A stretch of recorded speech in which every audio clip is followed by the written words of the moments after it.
My name is Karen Edge, and I work at the University College London at the Institute of Education, and there I'm a reader in educational leadership and the Pro-Vice-Provost International.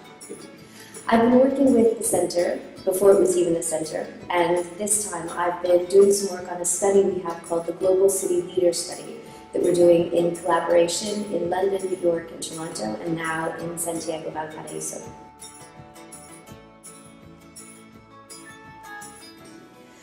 One of the things that we know from the evidence about teachers and good teaching is many teachers who work in collaboration with others feel very secure in their profession and they have an opportunity to learn new things. I think one of the most dangerous things about a policy that makes people work in a network is that often they forget why they want them to work in a network.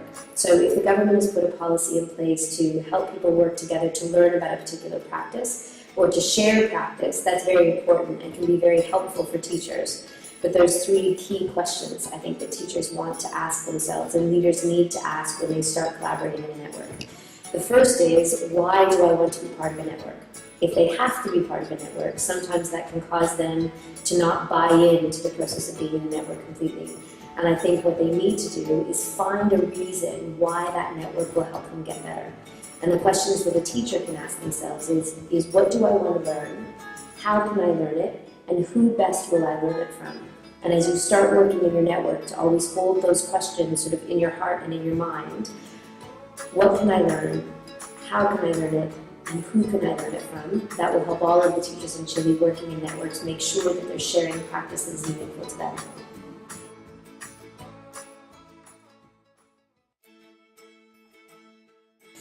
I think it's the same as everything. When you think about working with your family or working with your colleagues at work, there are lots of things that make you want to spend time with them and make you want to be happy in that relationship.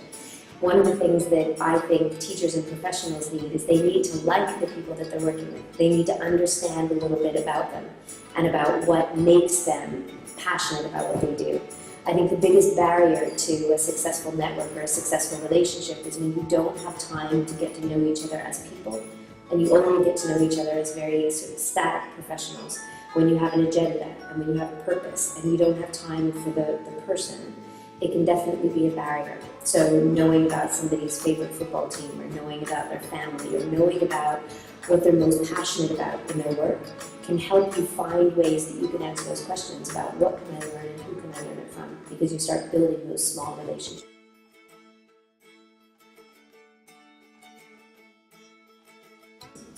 I think the most important thing is to remember that this is a group of people, and it's a group of people who are very busy. They have responsibilities at school and they have responsibilities at home. There are lots of things going on in their lives, and for the network to be meaningful, it has to really provide them with something unique, something they don't necessarily get within their schools. And I think if you're going to lead a network, there's a few things you need to do. You need to find a way to get to know all of the people.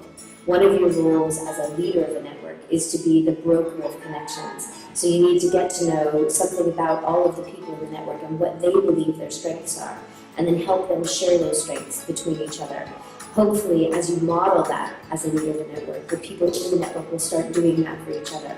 So when you start to show as the leader, I know something about the 10 or 12 people in my network, and I know that Alvaro, you would be very good if you started collaborating with Sergio because you have a common interest in this. When you do that modeling behavior about brokering those connections, that's something that's very helpful. I think the other thing that leaders of networks need to do is to understand that teacher practice is often very private, and it's what we call tacit knowledge. It's something that you know how to do because you've done it for a long time, and you need to find a way to help teachers make that tacit knowledge explicit and help them share what they've learned how to do. So as a leader of a network, you need to create a very safe space where people can say, I tried this and I made a mistake, or in my school it works this way, even though maybe it's not supposed to. So you need as a leader to model how do you share things about your experience, and how does whatever that sharing means just be. So you share the information and you talk about the information and you find a way to make it work within the network.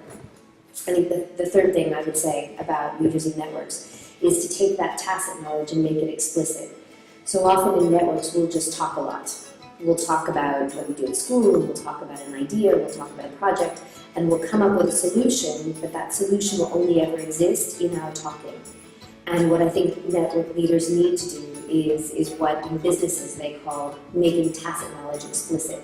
So how do you take what we've learned about all the different the ways the teacher teach a particular kind of mathematics, and how do we make that into a paper resource or a video or a tool that other people who weren't in that room having that conversation can use?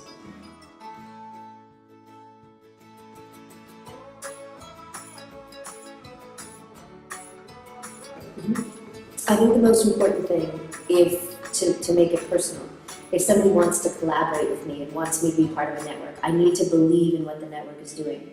And my approach as a network leader, and I lead quite a lot of networks, is to get everyone in the same room and to say, we've been tasked with coming up with a project.